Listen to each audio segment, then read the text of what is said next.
Olá, seja bem-vindo ao Estudo Bíblico. Aqui é o pastor Robson da Onda Dura Joinville. Tenho a alegria de estar com vocês compartilhando o estudo da Palavra de Deus. Toda semana nós estamos estudando um texto da Bíblia e especificamente nesse tempo nós estamos estudando Atos. Estamos no capítulo 13. Se você voltar aqui no canal da Onda Dura no YouTube, você vai ver que nós temos vários outros textos.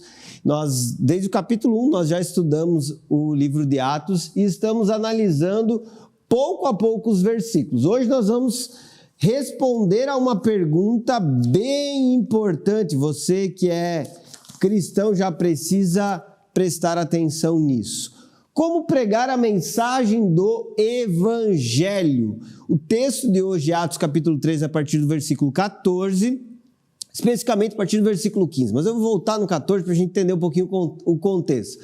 Mas você vai entender como que o apóstolo Paulo pregou a mensagem do Evangelho e de uma forma muito clara também como nós precisamos nos posicionar na proclamação desta mensagem. Eu sempre estou aqui acompanhado com meu amigo, pastor Gustavo Kuipers. E aí, tudo bem, Gu? Olá, pastor Rob, pessoal de casa, sejam bem-vindos a mais um estudo.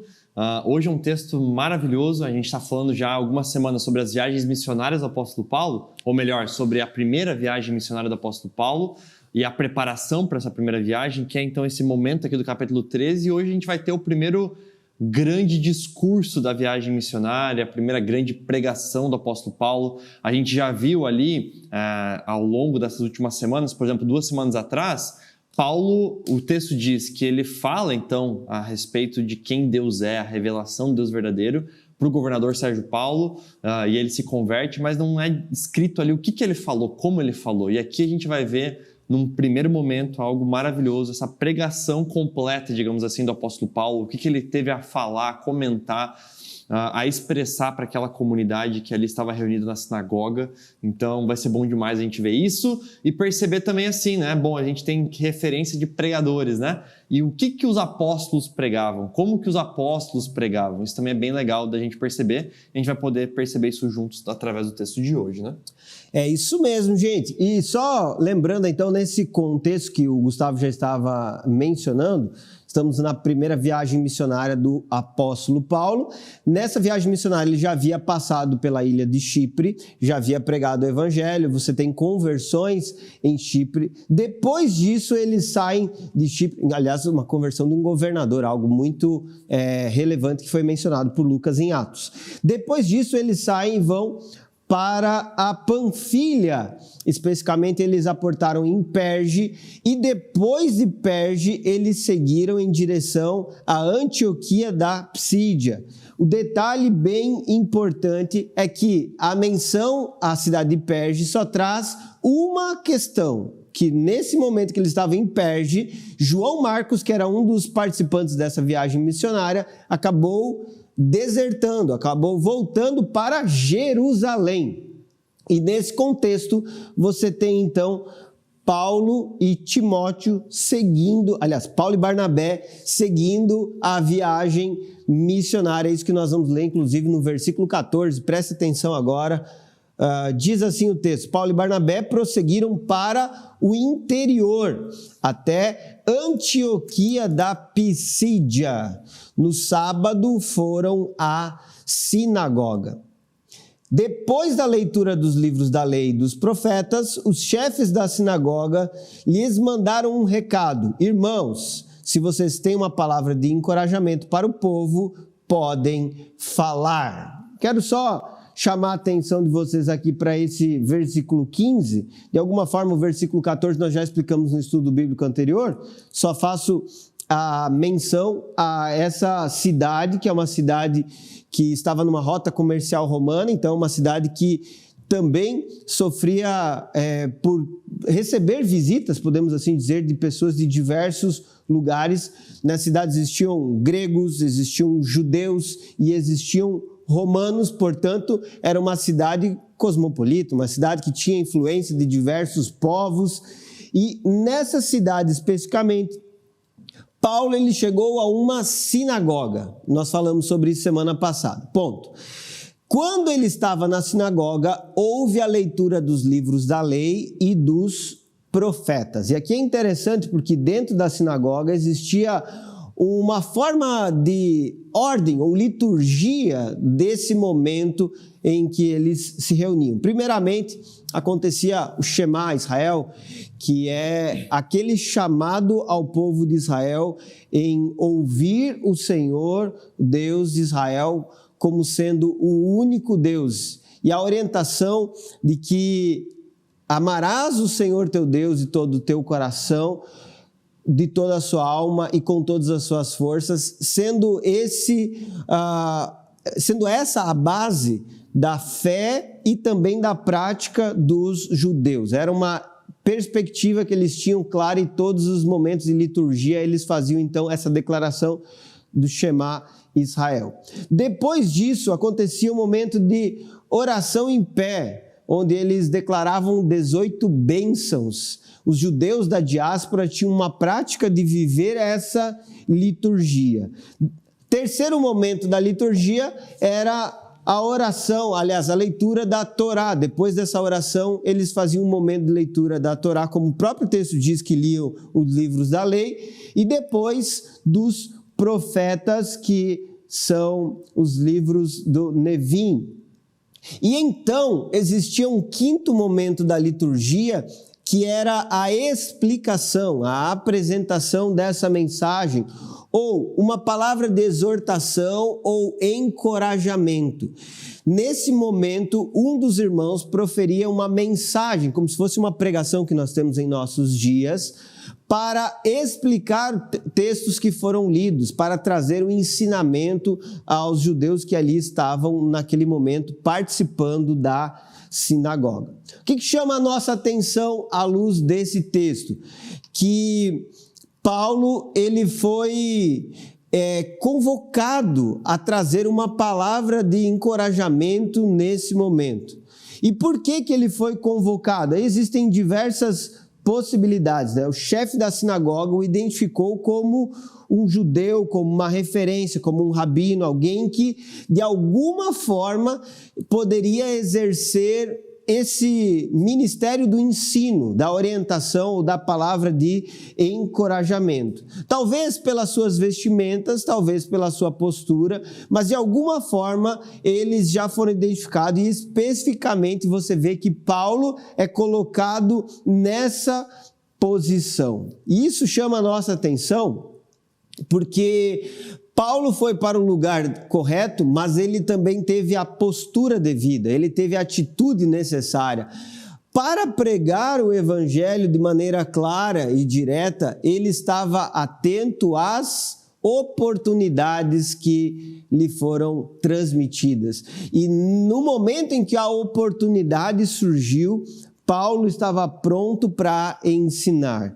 Aquela ideia de que quando alguém te der uma brecha, quando alguém te possibilitar falar a mensagem, saiba, você tem que ter um conteúdo pronto para você então transmitir uma mensagem, um ensinamento para as pessoas que irão te ouvir. E eu gosto desse versículo 15, Gustavo, porque ele traz exatamente essa ideia, né? Alguém pediu uma palavra, mas não só alguém pediu uma palavra.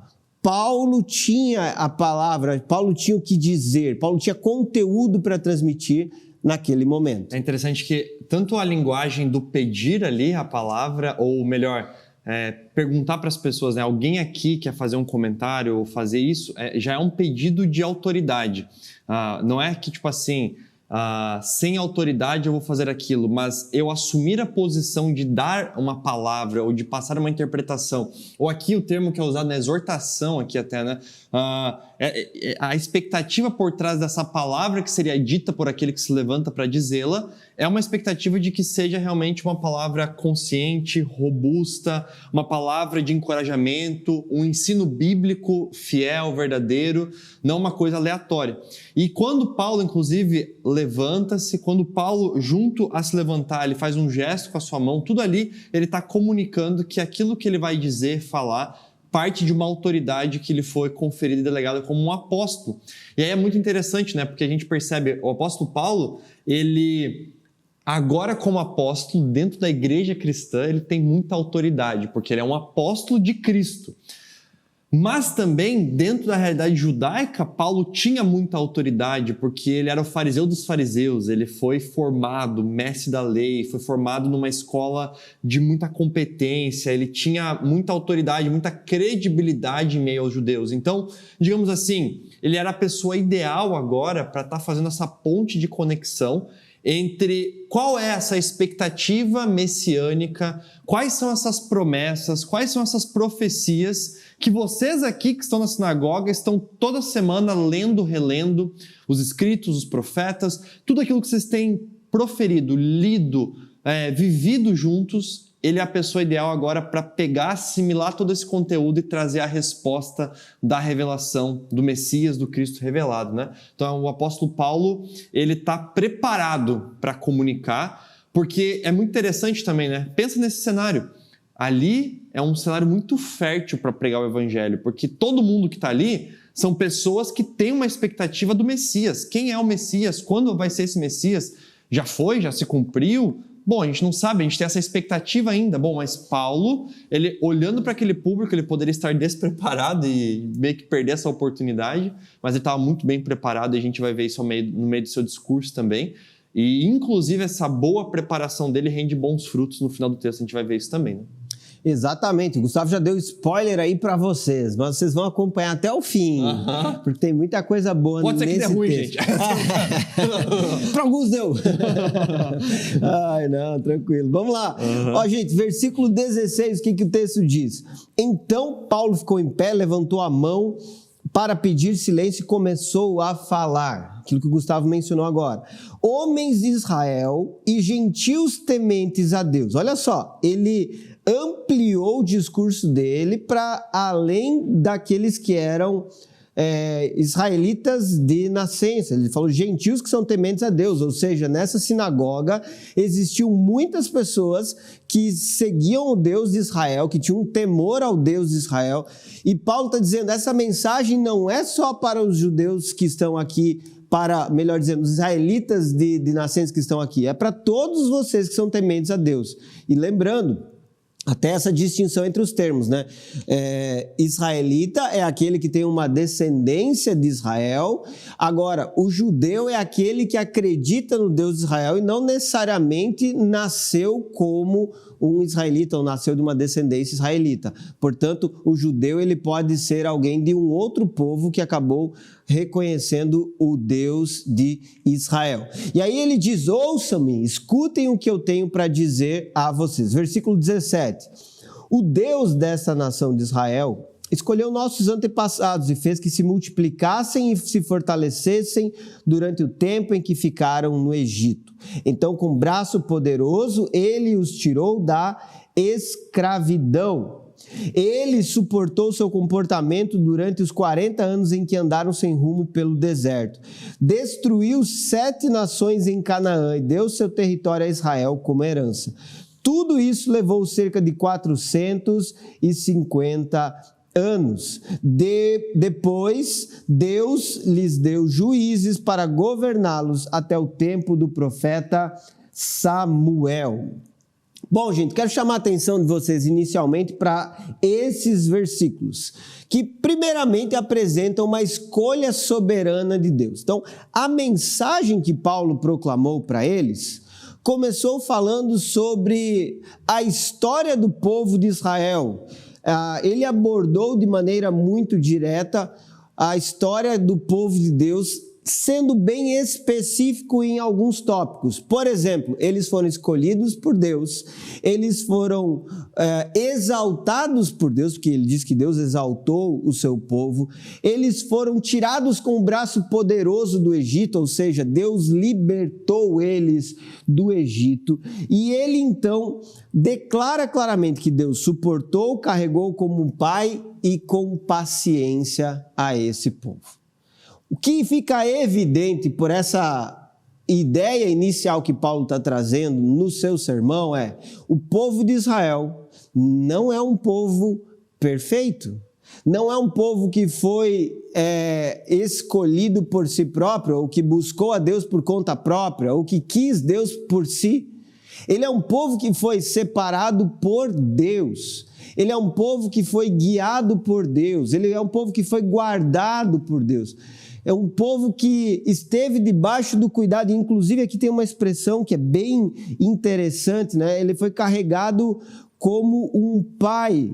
Ou seja, Deus suportou, carregou como um pai. Deus essa ajuda para um povo que era rebelde. Você não tem uma exaltação do povo de Israel. No discurso de Paulo, você tem uma exaltação ao Deus de Israel. Aqui ele faz um contraste muito claro entre a atitude e o coração do povo e quem Deus é. Interessante que ele começa esse discurso apresentando atributos de Deus, revelando que Deus é soberano, que Deus é quem escolhe, que Deus tem controle providencial sobre a história. E nesse sentido, Deus levanta alguns, como fez com o povo de Israel, e destrói outros, como aconteceu com os povos em Canaã, dando inclusive uma diretriz. E mais, mostra que Deus levantou juízes sobre o povo quando eles chegaram na terra prometida, deixando evidente que esse Deus governava, conduzia detalhes que eram próprios da nação, circunstâncias que envolviam problemas que esse povo estava experimentando. E tudo isso dentro de um período de tempo muito claro e específico. Os 400 anos no deserto, 400 anos no Egito, 40 anos no deserto e depois mais cerca de 10 anos na conquista de Canaã. Você somando dá esses 450 anos que aqui são mencionados. São 3 versículos para explicar a retirada, aliás, 4 versículos para explicar a retirada, a escolha de um povo, a retirada desse povo de um lugar e Deus então colocando esse povo em outro lugar para viver de uma forma diferenciada. E o detalhe que chama a atenção até aqui é que esse governo estava debaixo da orientação que Deus estava estabelecendo. O profeta Samuel, segundo o que Paulo está colocando aqui, né, Gustavo? Ele estava governando debaixo de uma direção que o próprio Deus tinha estabelecido. Na verdade, é muito legal porque todos esses verbos que você cita, a questão do próprio profeta Samuel, depois ele finaliza esse trecho com Davi sendo colocado ali também como esse homem segundo o coração de Deus, sendo também aquele que aponta para a expectativa messiânica. A gente percebe ao longo de toda a história ali que realmente Deus é o Senhor da história do seu povo, de que a história do mundo e a história do povo de Deus não é uma história perdida, aleatória, caótica, mas que Deus dirige de maneira soberana toda essa história conforme a sua vontade e conforme aquilo que ele tem a ser o próximo passo. E por que isso é importante? Isso é importante para a sequência do texto com a revelação do Messias, mas aqui especificamente falando, observe, Deus é aquele que chamou o povo, Deus é aquele que protegeu o povo, Deus é aquele que resgatou o povo, Deus é aquele que derrotou os inimigos do povo, Deus é aquele que sustentou esse povo, Deus é aquele quem deu os líderes para esse povo, Deus é aquele que levantou Samuel nesse contexto, Deus é aquele que depois levanta o rei a partir do período do povo, mas então levanta também Davi como a expectativa messiânica, enfim. Deus é o Senhor da história, Deus é quem conduz esse povo, nada do que esse povo para o qual ele está pregando. Paulo está pregando agora e está contando a história e recontando a história do povo de Deus, do povo de Israel, ao povo de Israel, ou àqueles que são simpatizantes ao Deus de Israel, dentro de uma sinagoga. E ele está dizendo assim, olha, a história, a nossa história, a história do povo de Deus, não é uma história que nós construímos, não é uma história que nós conquistamos, é Deus mesmo quem está conduzindo toda essa história, Deus é o soberano sobre toda essa história e justamente por isso essa é a base necessária para ele construir o discurso dele da revelação de quem é o Messias, de quem o próprio Cristo é. Ótimo, é isso mesmo. Vamos continuar o texto, até para a gente finalizar essa ideia que o Gustavo está mencionando. Olha, versículo 21 que ele diz, então o povo pediu um rei e ele lhes deu Saul, filho de Quis, homem da tribo de Benjamim, e ele reinou por 40 anos. Mas Deus removeu Saul e colocou em seu lugar Davi, a respeito de quem Deus disse: Davi, filho de Jessé, é um homem segundo o meu coração, fará tudo que for da minha vontade. E Jesus, um dos descendentes de Davi, é o Salvador que Deus concedeu a Israel conforme a sua promessa. Antes da vinda de Jesus, João Batista anunciou que todo o povo de Israel precisava se arrepender e ser batizado. Quando João estava concluindo o seu trabalho, perguntou: vocês pensam que eu sou o Cristo? Não sou, mas ele vem em breve e não sou digno sequer de desamarrar as correias de suas sandálias. Gente, olha que coisa preciosa. Depois de falar do período dos juízes, ele então cita o momento em que o povo pediu a Deus um rei. E Deus então concedeu Saul. Foi o pedido do povo por Saul. E isso aconteceu durante 40 anos. Mas a vontade de Deus quem era? Davi. O texto diz claramente que Deus escolheu Davi, removeu Saul e colocou Davi no seu lugar. E Davi era o homem segundo o coração de Deus que estava fazendo o que era da sua vontade. Ou seja, Davi era quem tinha sido estabelecido por Deus para governar.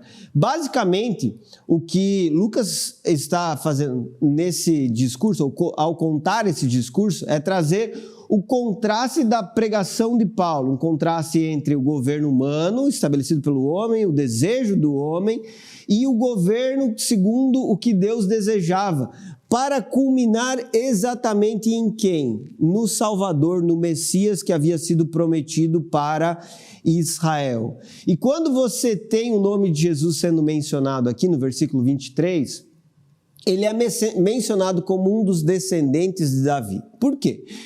Todos os judeus que ali estavam, todos que eram tementes a Deus, tinham uma esperança messiânica, e na esperança do Messias eles esperavam, eles tinham a convicção, a crença de que seria um descendente de Davi, porque a profecia já apontava nesse sentido. E quando então Jesus é apresentado como descendente de Davi, ele está sendo colocado como alguém qualificado para cumprir essa função, para ser o Messias esperado por Israel. E o detalhe que o próprio Paulo afirma aqui nesse discurso é que ele é o escolhido por Deus, foi ele que Deus concedeu para cumprir a promessa. Portanto, olha a lógica do argumento de Paulo. Paulo não está só contando uma historinha para mostrar que ele conhece a história do povo de Israel. Ele segue uma sequência. Israel foi escolhido por Deus. Quem Deus escolhe é pleno, é perfeito, é completo, cumpre o propósito que ele estabeleceu. Então, vejam isso na história de Israel, mas entendam, isso culmina numa pessoa que é Jesus, aquele que cumpre plenamente a promessa de salvação. E é sobre esse Jesus que eu quero falar com vocês. Paulo, então, aponta a mira dele, a direção da mensagem dele para Jesus, deixando evidente que Jesus é o Salvador esperado de Israel. E é interessante que então ele menciona João Batista como precursor do Messias, uma realidade que inclusive está clara também nos profetas. E quando ele é mencionado, ele diz que João Batista é aquele que trouxe uma mensagem do arrependimento e do batismo, promovendo claramente a necessidade de se voltar para o Senhor e se comprometer com Ele de maneira direta. E então, o próprio João Batista, que trazia a mensagem de arrependimento, esse João Batista disse: eu não sou o Cristo, mas ele em breve virá. Ou seja, você tem um apontamento histórico claro para Jesus como sendo o Messias prometido. E aí eu pergunto, como pregar a mensagem do Evangelho? A história da salvação que é desenvolvida no Antigo Testamento aponta para esse Salvador e é uma base, um fundamento para que nós possamos proclamar Cristo. Jesus, ele tem história, ele tem rastro, ele tem, melhor dizendo, lastro, né? Ele tem uma ascendência que corrobora a sua proclamação, a sua mensagem, a sua posição como Messias e Salvador. É muito legal porque Paulo está mostrando com o seu discurso de que falar de Jesus na pregação não é um evento isolado. Por exemplo, eu dei um discurso sobre um assunto e aí eu tenho que colocar Jesus ali no meio para dizer que foi uma pregação e não foi uma palestra, entende? Não, o que Paulo está mostrando é que Jesus é o centro da história, o centro da revelação de Deus. Ele é a própria revelação de Deus, e ele também é o centro da revelação de Deus, conhecido até então, que no momento em que Paulo está pregando, não existe ainda compilado o Novo Testamento. Existe apenas os escritos do Antigo Testamento e ainda nem todos compilados. Existem escritos em algumas sinagogas, espalhados, pergaminhos, rolos, etc. E é esse o material que as pessoas têm acesso, essas promessas, essas profecias, e através disso, então, a gente percebe Cristo sendo o centro. Então, Cristo não é um evento isolado do discurso de Paulo. Não é que a pregação de Paulo falou sobre a história de Israel, agora tem que falar um pouco sobre Jesus e depois eu faço... Não. Falar sobre Jesus é o centro e é a resposta dessa história da salvação que ele já anunciou na história de Israel. É interessante, por exemplo, no versículo 23, né? A concretização da promessa que foi feita a Davi é agora, então, Jesus a concretização dessa promessa. Se você pega as profecias do 32 ao 37, Jesus é o cumprimento dessas profecias. Enfim, é muito interessante a gente perceber como que Jesus não é um evento isolado, mas Jesus, ele é o centro da pregação, ele é o centro da revelação de Deus, ele é a revelação de Deus, ele é o centro das Escrituras, é o centro do Antigo Testamento. O Antigo Testamento aponta para Cristo. Aqui quebra alguns conceitos, né? Porque, por exemplo, às vezes, ainda numa imaturidade assim, teológica, a gente acha, não, o Antigo Testamento não é tanto sobre Jesus, até tem um outro símbolo ali, um outro sinal, mas Jesus é o Novo Testamento. Não, o Antigo Testamento é todo apontando para Cristo, todo apontando para a revelação do Messias. Até a questão da sinagoga é legal, né? Às vezes a gente também tem essa visão limitada.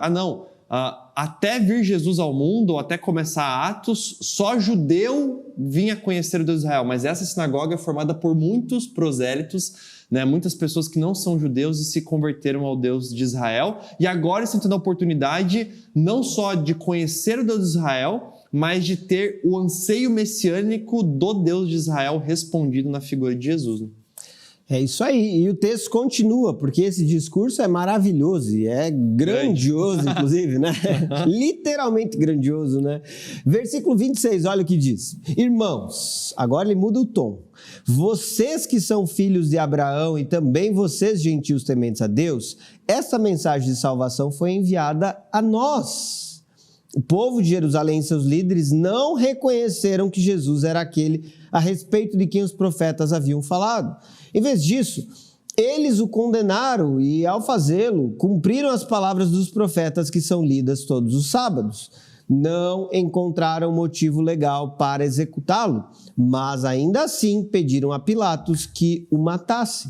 Depois de cumprirem tudo o que as profecias diziam a respeito dele, eles o tiraram da cruz e o colocaram num túmulo, mas Deus o ressuscitou dos mortos. E por muitos dias ele apareceu àqueles que o tinham acompanhado da Galiléia para Jerusalém. Agora eles são suas testemunhas diante do povo. O que nós percebemos aqui nesse texto? Como eu falei, uma mudança de discurso.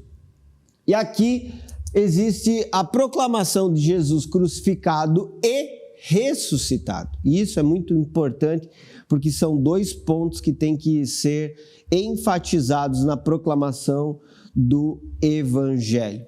Primeiro, que Paulo ele inclui todos nessa mensagem. Essa mensagem é inclusiva em que sentido? Todos podem ouvir e todos podem se arrepender e todos podem participar da pregação do Evangelho e da vida cristã. Todos podem reconhecer Jesus como Senhor da sua vida, todos podem se dobrar diante dele. Segundo, ele deixa claro que é uma mensagem de salvação que foi enviada para nós. Aqui está o querigma, a proclamação. E quando ele fala sobre isso, ele está deixando bastante evidente que Jesus não é somente um homem que passou pela terra. Ele tem uma mensagem, e a mensagem ela precisa ser proclamada, ela precisa ser anunciada, mas não somente isso, ela precisa ser absorvida. Não é uma simples filosofia momentânea, é uma proclamação de algo que transforma a vida, porque proporciona a verdadeira salvação. No final das contas, a mensagem do Evangelho é uma mensagem que faz sentido para todos os homens, porque tem poder de libertá-lo da condenação. E é por isso que há uma direção da mensagem de Paulo, a ênfase de que é necessário reconhecer isso, é necessário aceitar isso, porque não basta Jesus ter vindo à terra, ter morrido e ter ressuscitado, porque é necessário que o ser humano reconheça, se dobre, aceite essa realidade. E nesse sentido ele fez um paralelo. Em Jerusalém, ele não foi reconhecido pelos líderes judeus, ele foi rejeitado. Não só isso, eles rejeitaram, eles o condenaram e então eles cumpriram as palavras dos profetas. Aqui é interessante que a maldade do ser humano, a cegueira desses líderes, causou ou gerou o cumprimento das profecias de uma punição injusta do Messias ou do Salvador.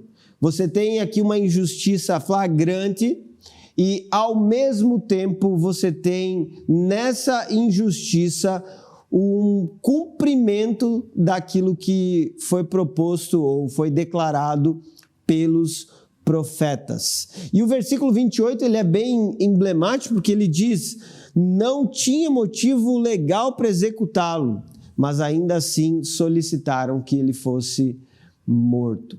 E nesse sentido todo, você percebe claramente como a morte de Jesus, a condenação de Jesus, inclusive citando o madeiro, e o citar o madeiro faz referência ao lugar de condenação que Jesus ele passou, mas também faz referência a uma maldição que ele carregou.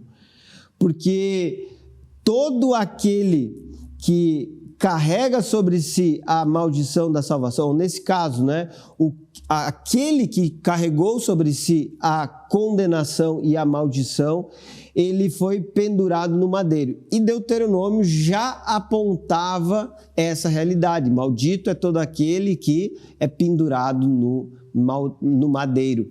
Deuteronômio 21, 23 já revelava isso. Portanto, o discurso aqui de Paulo coloca na morte de Jesus uma ênfase da obra de substituição, a obra vicária de Cristo, em que ele carrega sobre si uma penalidade que não era sua e, ao mesmo tempo, ele então se coloca como um substituto em nosso lugar. Aquele que sofreu um dano que não lhe era digno ou que ele não era merecedor, se coloca como esse substituto. Mas ele conclui essa parte, já vou deixar o Gustavo falar um pouco sobre esse texto de forma mais clara, dizendo que Deus o ressuscitou dos mortos. E o que é a ressurreição? É o selo divino de comprovação, de testificação da divindade de Jesus, do seu chamado messiânico, da sua missão de promover salvação. Inclusive, fica evidente que ele não ressuscitou porque os discípulos o levantaram, não ressuscitou porque houve uma força do cosmos que agiu. Ele ressuscitou porque Deus o ressuscitou dentre os mortos. Portanto, o próprio Deus, que é o centro da história da salvação, que é aquele que está conduzindo a história da salvação, é aquele que cumpre plenamente essa história ao ressuscitar Jesus dentre os mortos. Exatamente, e é muito legal porque a gente observa que a mensagem, o anúncio do Cristo morto, crucificado e ressurreto é a mensagem completa do anúncio do Evangelho. E que, quando nós anunciamos uma parte dela apenas, nós estamos negligenciando o todo dessa mensagem que é importante de ser anunciada. Deixa eu te fazer entender o que eu quis dizer com isso. Por exemplo, quando nós anunciamos a morte de Cristo, nós estamos anunciando o quê? A condenação do pecado, a ira de Deus sendo saciada, a ira de Deus, a justa ira de Deus contra o pecado humano sendo ali paga, aniquilada. Nós temos na morte de Cristo a denúncia do nosso pecado, nós somos pecadores, nós temos uma dívida contra o Criador, nós somos culpados, nós temos e merecemos essa morte, mas ao anunciar a morte nós estamos dizendo, Jesus, naquela cruz, assumiu sobre si toda a culpa, assumiu sobre si todas as consequências de dores, de problemas, assumiu sobre si o pecado. E Deus, então, derrama sobre Jesus, na cruz, toda a sua ira contra o pecado. É como se Deus tivesse uma lança, uma flecha da sua ira contra o pecado, e Jesus assume o pecado na cruz, e através disso, Deus, o Pai, lança sobre ele a sua justa ira e ele é morto no madeiro. Isso é uma parte do anúncio do Evangelho, a condenação contra os nossos pecados, aquilo que nos leva ao arrependimento, inclusive aquilo que nos leva à confissão de pecado, aquilo que nos leva ao reconhecimento de que precisamos de um Salvador. E Jesus sofre isso na sua morte, morte de cruz. Agora, ao anunciar a ressurreição, nós estamos anunciando também a outra parte do Evangelho. O Evangelho que denuncia o meu pecado, mas o Evangelho que também anuncia a salvação. O Evangelho que diz que sim, eu sou pecador, mas que diz que agora eu sou livre da escravidão do pecado. O Evangelho que diz que por ser pecador eu mereço a morte, mas que por causa da morte de Cristo agora eu tenho esperança de vida e de vida eterna. E a ressurreição então me dá certeza da divindade de Cristo, me dá certeza da vitória de Cristo sobre o pecado e o domínio do pecado, que me traz libertação desse domínio, não me traz uma libertação consumada plena como na eternidade, porque eu continuo caindo em alguma tentação, em algum pecado, em algum momento da minha vida, mas eu não sou mais escravo desse pecado e não combina mais comigo eu ser um servo escravo do pecado. Mas então, dessa forma, a ressurreição confirma que Jesus é Deus, confirma que não há mais domínio do pecado sobre aquele que está em Cristo, e confirma também a vitória de Cristo, não só sobre o pecado, mas sobre a morte. Jesus, ao morrer e ressuscitar, ele mata a morte, ele vence a morte. A morte, o inimigo, a consequência do pecado, ele vence ela também. Então nós temos na morte da cruz uma consciência. Somos pecadores, Deus está irado contra o pecado, Jesus paga por esse pecado ao morrer. E na ressurreição, mas Jesus é Deus, Jesus venceu o pecado e por isso eu posso ser liberto do pecado. E Jesus também venceu a morte, por isso eu posso ter vida e vida eterna. Então a gente vê no anúncio necessário e completo de Cristo e Cristo crucificado e ressurreto, sendo essa mensagem completa do Evangelho. Exatamente. E até, resumindo aqui em tópicos, né? Você percebe como houve o cumprimento da profecia acerca dele, acerca do Messias, do Salvador, a rejeição, a condenação sem causa, a morte, e essa morte no madeiro especificamente, ela é muito emblemática, a ressurreição e as testemunhas oculares que participaram de todo esse evento, testificando de que de fato Jesus ressuscitou. Inclusive, se você quer saber mais sobre isso, 1 Coríntios capítulo 15, você vai ler uma descrição clara de Paulo sobre isso. Paulo, inclusive, deixa evidente que foram mais de 500 pessoas que viram Jesus ressurreto, ou seja, mais de 500 testemunhas. Durante 40 dias, ele apareceu às pessoas. Isso, inclusive, nesse discurso é dito, por muitos dias ele apareceu a essas pessoas e nós sabemos que foram cerca de 40 dias que ele esteve após a ressurreição entre as pessoas, revelando que de fato ele era o Salvador. Mas é uma coisa interessante aqui, que a gente não pode também deixar passar batido, né? Deus transforma a rejeição em redenção. Deus é poderoso para transformar uma atitude vil dos homens no seu projeto de perdão, de reconciliação. Aquele que era considerado condenado ou culpado, melhor dizendo, ele, na verdade, ele era inocente, mas ele carregou sobre si uma culpa para promover a nossa salvação. E aqui você percebe claramente como a mensagem transmitida através da história do que Jesus realizou, ela fica clara para o público, os varões israelitas, os filhos de Abraão que ali estavam, né, como diz o começo dessa porção, e também para os tementes a Deus que ali estavam, gentios tementes a Deus, fica claro e direto para eles que Jesus pagou um preço que não era dele, para que todos nós pudéssemos ser salvos ou pudéssemos ser perdoados. Então, essa mensagem Paulo está deixando clara e evidente diante de todos. Então, ele continua no versículo 32, estamos aqui para trazer a vocês esta boa nova. A promessa foi feita a nossos antepassados, e agora Deus a cumpriu para nós, os descendentes deles, ao ressuscitar Jesus. É isto que o segundo salmo diz a respeito dele. Você é meu filho, hoje eu o gerei. Pois Deus havia prometido ressuscitá-lo dos mortos, para que jamais apodrecesse no túmulo. Ele disse, eu lhes darei as bênçãos sagradas que prometia Davi. Em outro salmo, ele explicou de modo mais direto, não permitirás que o teu santo apodreça no túmulo. Não se trata de uma referência a Davi, porque depois que Davi fez a vontade de Deus em sua geração, morreu e foi sepultado com seus antepassados, e o seu corpo apodreceu.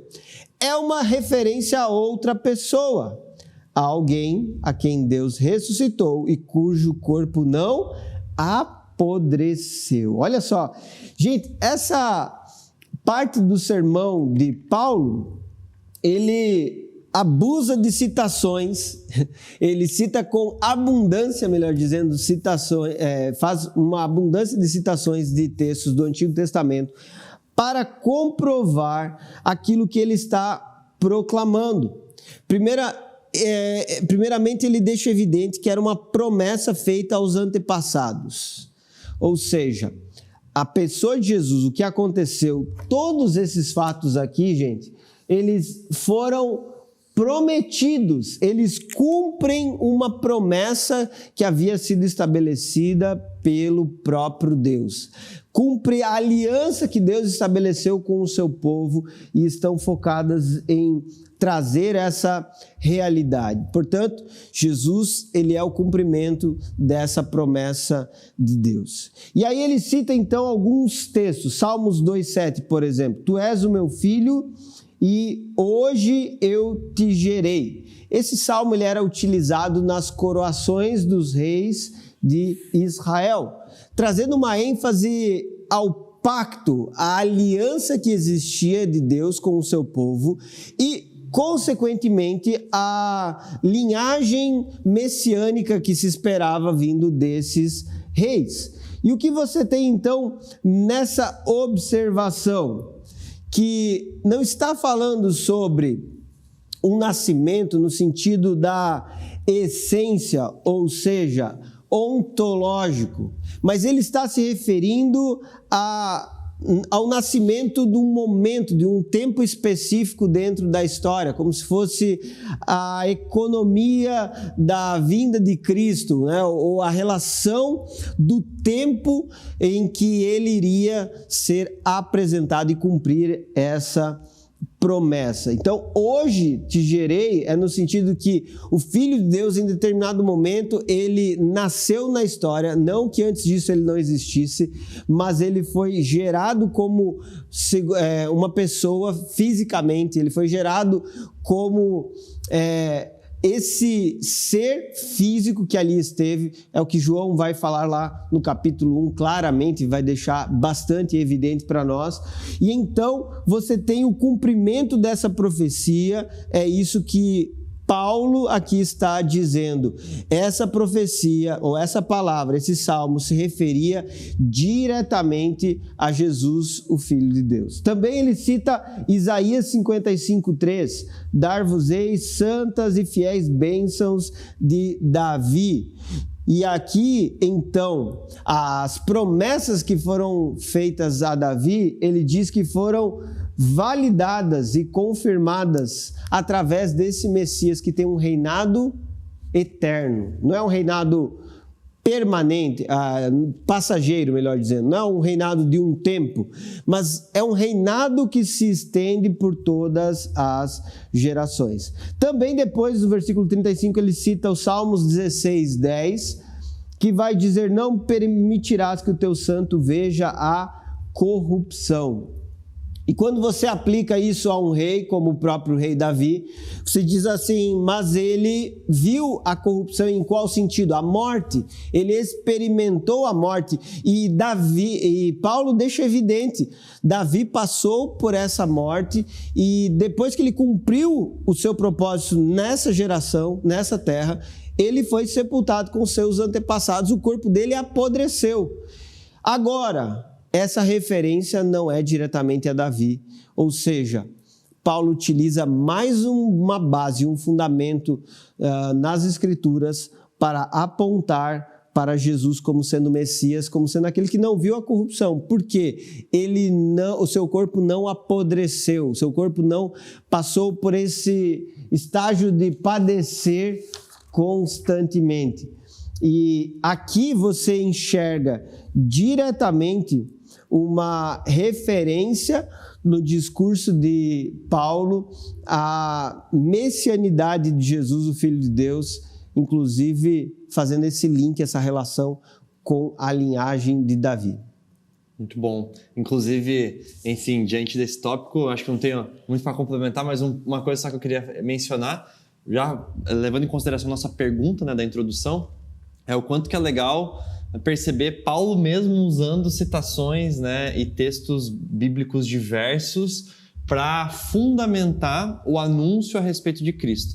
Isso tanto serve para mostrar que Cristo cumpre isso que foi escrito e anunciado e profetizado, quanto também, olha só que interessante, gente, Paulo, ele é autor bíblico, né?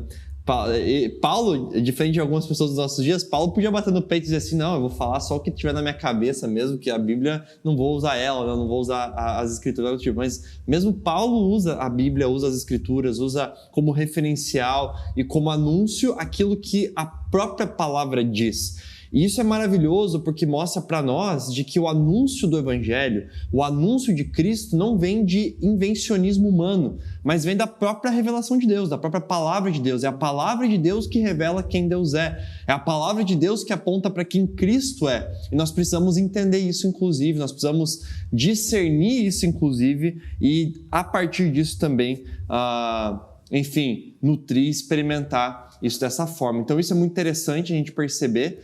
E através disso ele usa os Salmos, ele usa Isaías, ele usa então profetas, ele usa textos de sabedoria, até um dos textos ali, um dos Salmos, né, o Salmo 16, do não permitirás que o teu santo veja corrupção. É muito legal, né, porque o termo usado ali, inclusive, para corrupção, é um termo que enfatiza uma decomposição física, né, do ser humano.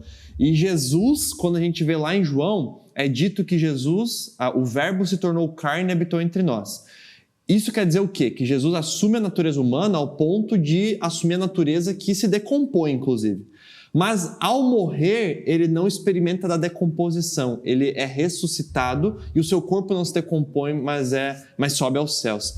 Mostrando como que mesmo assumindo essa natureza, ele a supera na sua ressurreição, na sua morte e ressurreição, e dessa maneira testemunha que é o próprio Deus, né? É isso. E, Gustavo, nós chegamos ao clímax do sermão. Boa. Qual que é o ponto alto do sermão? Versículo 38. Ouçam, irmãos, estamos aqui para proclamar que por meio de Jesus há perdão para os pecados. todo esse rodeio, toda essa fala foi para enfatizar que existe perdão dos pecados.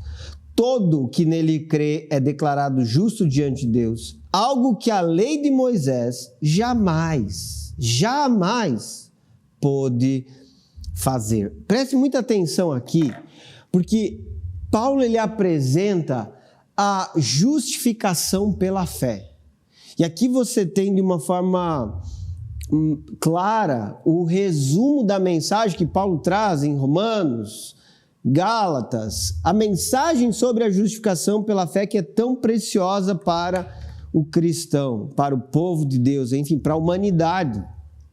Primeiramente, ele deixa evidente, essa mensagem, ela tem um propósito, que vocês entendam que existe perdão para os pecados. E ele é claro em declarar para todos ali que somente através de Jesus é que existe o perdão dos pecados, porque depois ele enfatiza, a lei de Moisés jamais pôde fazer isso. A lei de Moisés não torna vocês perdoados. Pelo contrário, o que ele argumenta em Romanos é que a lei, ela só ressalta, ela evidencia a pecaminosidade do ser humano. E então ele coloca na justificação pela fé o caminho único para que alguém possa ser salvo.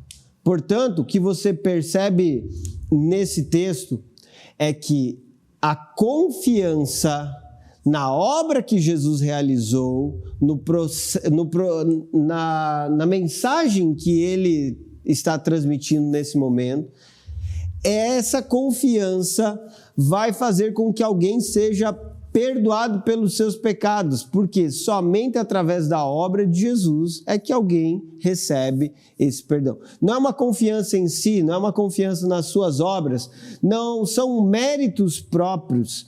A justificação pela fé fala clara e diretamente sobre um recebimento de uma justiça que não é própria. Ou seja, aqui começa aquela declaração jurídica, né? É um termo jurídico que é utilizado aqui, justo diante de Deus. Esse termo ele é utilizado para expressar claramente a obra que é atribuída ou que é realizada em favor do cristão através de Jesus Cristo. E, inclusive, faz menção a um dos tópicos da Reforma Protestante, que foi muito mencionado, um dos solas, né? Sola fide, fala sobre somente a fé e deixa evidente que somente pela fé na obra de Jesus é que alguém pode ter o perdão dos seus pecados. Eu não consigo comprar o perdão dos pecados, eu não consigo pagar pelos meus pecados no sentido de cumprir uma pena suficiente que me torna depois livre disso. Por exemplo, se alguém comete um crime aqui no Brasil, ele é preso e depois de alguns anos ele é solto dessa prisão e então ele é liberto daquela condenação, porque ele pagou a pena com esse período de encarceramento. Mas, diante de Deus, nenhum de nós consegue dessa forma pagar a sua pena, a sua culpa, cobrir o seu pecado. O único caminho é através de Jesus Cristo. E Paulo fez questão de deixar isso evidente para as pessoas. O que é a proclamação da mensagem? É uma proclamação onde você evidencia que não existe outro caminho senão a fé para você ser perdoado. É até interessante, né? Porque isso vai ser a ênfase da pregação de Paulo ad eternum, assim, né? A gente vai ver Romanos sendo o ápice dessa formulação teológica, mas também as outras cartas bem pastorais de Paulo, né? Por exemplo, você pega Gálatas, pega Efésios, toda ela é graça, justificação pela fé, graça, o entendimento de que não é pela lei, não é pelo mérito. O que a lei então serve aqui? Serve para denunciar o pecado, para mostrar que precisamos de perdão, mas ela mesma não nos concede perdão, só Jesus pode conceder. E aqui também não é um problema que vai ter agora nisso que nós vamos ler, mas é interessante observar que a partir daqui começa... Porque assim, até aqui, a igreja era reconhecida ainda por muitos e pela maioria como uma seita judaica, como uma continuidade do judaísmo ou algo do tipo. E querendo ou não, a partir daqui a gente começa a perceber sendo ganhado ainda mais forma, sendo ganhado ainda mais corpo, uma identidade do que é o cristianismo em diferença do judaísmo. É sutil essa ênfase, mas Paulo já fala, olha, não é pela lei de Moisés que as coisas vão dar certo, tá? Que a gente vai ser salvo, vai ser perdoado, não, é pela graça de Deus por meio da obra de Cristo. E aí, qual que é o ponto? Bom, se eu ainda achava que eu podia ser um cristão porque isso é uma continuidade do judaísmo, porque isso é uma seita judaica, agora começa a ter alguns elementos de ruptura. Ou eu entendo que Jesus é o Senhor e Salvador e que só há justificação e salvação por meio dele, ou eu não tenho como ser um cristão. Não é eu sou um cristão porque eu sou simpatizante com esse tal de Jesus. Não, é porque Jesus é a salvação. Jesus é o Senhor, Jesus é o caminho, a verdade e a vida, é Jesus. E não a lei de Moisés. O que para um judeu era muito essencial e fundamental e precioso a lei de Moisés. E alguém que se colocava, bom, eu tenho uma resposta que supera essa lei. Poxa, então você tem que ter uma resposta que realmente seja a verdade, senão você vai ter muitos problemas. Porque, enfim, é algo muito caro e muito precioso aqui, né? Então a gente começa aqui a ver ainda mais definições e clarezas que para frente vai gerar debates, concílios, reuniões da igreja para se definir ainda mais essas diferenciações da igreja cristã para o judaísmo, né? Exatamente. E vamos lá. A parte, então, final de tudo isso, versículo 40, ele termina dizendo, por isso, tomem cuidado para que não se apliquem a vocês as palavras dos profetas. Olhem, zombadores, fiquem admirados e morram, pois faço algo em seus dias, algo que vocês não acreditariam mesmo que lhes contassem. Aqui existe uma advertência contra a rejeição dessa mensagem. E essa advertência está citando Abacuque, capítulo 1, versículo 5, onde de uma forma muito direta ele fala sobre pessoas que desprezaram, que zombaram da mensagem e que de alguma forma não reconheceram aquilo que estava sendo ensinado ou transmitido. De uma maneira direta, o que Paulo está dizendo é rejeitar essa mensagem, rejeitar o próprio agir de Deus e, consequentemente, não acreditar nas promessas que ele fez. Há uma separação entre aqueles que rejeitam essa mensagem que eu estou trazendo e o próprio Deus. Nesse momento, o alerta que Paulo faz direciona a reflexão dos ouvintes, porque toda a pregação da mensagem do evangelho tem que levar uma reflexão pessoal. É isso que é importante. Por que na pregação o pastor faz perguntas, diz você? Não é porque o pastor quer apontar o dedo para uma pessoa especificamente e condená-la, mas é porque na proclamação da mensagem do evangelho você precisa levar a pessoa à reflexão e análise pessoal. E essa é a forma direta de fazer isso, assim como Paulo fez, o próprio Pedro e todos os apóstolos, enfim, os cristãos acabam vivendo essa realidade de proclamar. E olha a consequência, versículo 42. Quando Paulo e Barnabé estavam saindo da sinagoga, o povo pediu que voltassem a falar dessas coisas na semana seguinte. Ou seja, sábado que vem a gente quer de novo. Muitos judeus e gentios devotos, convertidos ao judaísmo, seguiram Paulo e Barnabé, que insistiam com eles para que continuassem a confiar na graça de Deus. Olha só que texto precioso. As pessoas tiveram uma reação positiva.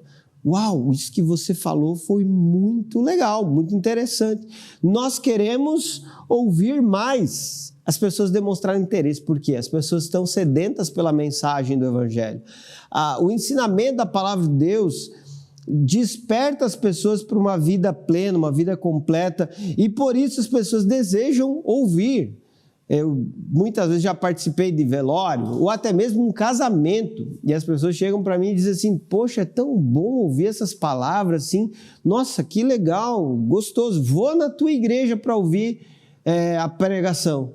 E isso é interessante porque evidencia exatamente isso. Quando você está falando a palavra de Deus, quando você está revelando a verdade do Senhor para as pessoas, elas se sentem bem porque nós somos criados para viver um relacionamento com esse Criador. Nós somos chamados a viver isso de forma direta e é por isso que as pessoas estão reagindo, expressando o seu desejo de viver esse relacionamento. E nesse contexto, o que é que nós percebemos? Que Paulo e Barnabé insistiram, confiem na graça de Deus. Veja, eles já tinham proclamado a salvação é uma justificação pela fé em Cristo Jesus. Ou seja, vocês vão ser reconhecidos como justos não porque cumprem a lei de Moisés, mas porque Cristo atribui isso a vocês. E agora ele ressalta, confiem na graça de Deus, ou seja, continuem acreditando, mesmo depois de ouvir a mensagem do Evangelho, que não são as boas obras de vocês que irão garantir essa salvação, não é a perfeição de vocês que vai garantir essa salvação, mas é o favor que Deus concedeu. Porque o chamado ao Evangelho é um chamado à continuidade, à constância, é um chamado à fidelidade ao Senhor. E é nesse sentido que existe uma confiança na graça do Senhor quando nós depositamos nele essa esperança de que fomos salvos pela graça de Deus, hoje continuo sendo salvo pela graça de Deus e amanhã eu terei essa salvação não porque continuarei fazendo boas obras e boas ações que eu já sei que preciso fazer como cristão. Eu continuarei sendo salvo pela graça de Deus. Não se afaste dessa realidade. Muito bom. E é interessante que por meio desse apetite que é gerado neles, né? Afinal de contas, o texto diz que era uma sinagoga aparentemente muito viva na fé. Por ter um número considerável de prosélitos, de pessoas que não são judeus de nascimento, mas mesmo assim creem no Deus de Israel, meio que demonstra que essa comunidade, essa sinagoga, ela era meio que de uma fé viva, realmente, né? Parece que esse interesse era realmente genuíno e não apenas religioso por Deus.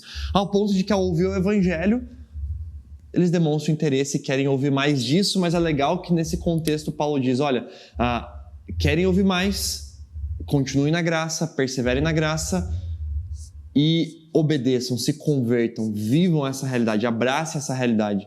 Então, o chamado do Evangelho, uma vez anunciado, não é um chamado apenas para que sejamos seus ouvintes, mas para que o acatemos e vivamos agora com base nele, a partir dele, e sejamos também praticantes disso que nós ouvimos. Então, é maravilhoso essa aula, né, do apóstolo Paulo de anúncio do Evangelho, de anúncio da palavra de Deus, de história da salvação, com história da salvação, de anúncio de quem Cristo é, da obra de Cristo, de como temos acesso a essa obra e a consequência dessa obra, e de como isso se aplica também agora nas nossas vidas, uma vez que devemos viver pela graça, né? Então, é maravilhoso.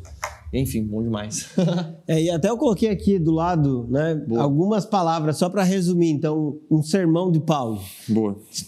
A história da salvação, a pessoa da salvação, que é Cristo, o centro da nossa mensagem, o instrumento ou o caminho que a salvação acontece, que é a graça de Deus, e a resposta que a pessoa deve dar a essa mensagem, ou crer ou rejeitar. E aí essa resposta vai depender de cada pessoa que está ouvindo essa mensagem, e isso é um assunto para um outro estudo bíblico, porque alguns creem, outros rejeitam, né? Em outro estudo bíblico nós vamos falar sobre isso, com certeza, né? Sim. Mas que texto precioso, né, Gustavo? Um texto da palavra de Deus que é claro, que é relevante, uma pregação de Paulo que nos faz entender que a nossa responsabilidade ao transmitir a mensagem faz com que as pessoas possam compreender melhor ou então ficar obscurecidas sobre o que nós cremos e vivemos. É verdade, bom demais. E que, enfim, esse primeiro texto, né, falando sobre a pregação de Paulo, é só também um aperitivo para nós aqui no estudo bíblico. Eu não sei até qual texto que a gente vai ir. Talvez o Robin Boa pergunta, saiba, eu também não sei. Sabe. Pastor Lipão, responda essa pergunta. Mas enfim, o grande fato é que vamos indo porção a porção e a gente vai aprendendo mais esse texto que é maravilhoso. E certamente, se nós não chegarmos, e provavelmente não chegaremos ao final de Atos dessa vez, deveremos futuramente voltar nesse texto, nesse Com livro, certeza, porque é precioso demais, né? Sim, sim. E o que nós aprendemos nesse texto é um manual de pregação, mas uma base clara de como as pessoas são alcançadas por essa mensagem e são transformadas. Então, assim, é muito precioso, né? Nós tentamos explicar alguns detalhes do texto. O texto tem muitos outros detalhes que, de fato, em uma hora que a gente não consegue explicar. É um texto muito abrangente, complexo e profundo, mas o que nós entendemos como cerne desse texto aqui? É isso, se nós conseguirmos transmitir isso para as pessoas, com a nossa mensagem, com a nossa forma de falar, com a nossa capacidade de argumentação, nós conseguiremos transmitir o evangelho para todas as pessoas e essa é a nossa responsabilidade aqui nessa terra. Bom demais. Bom demais. Próximo estudo bíblico estaremos juntos aí, né? Tem com certeza, muita coisa boa ainda pela frente. Nós esperamos vocês. Curtam, comentem aqui embaixo, mandem suas perguntas também. Enfim, Deus abençoe vocês. Até o próximo estudo bíblico. Tchau.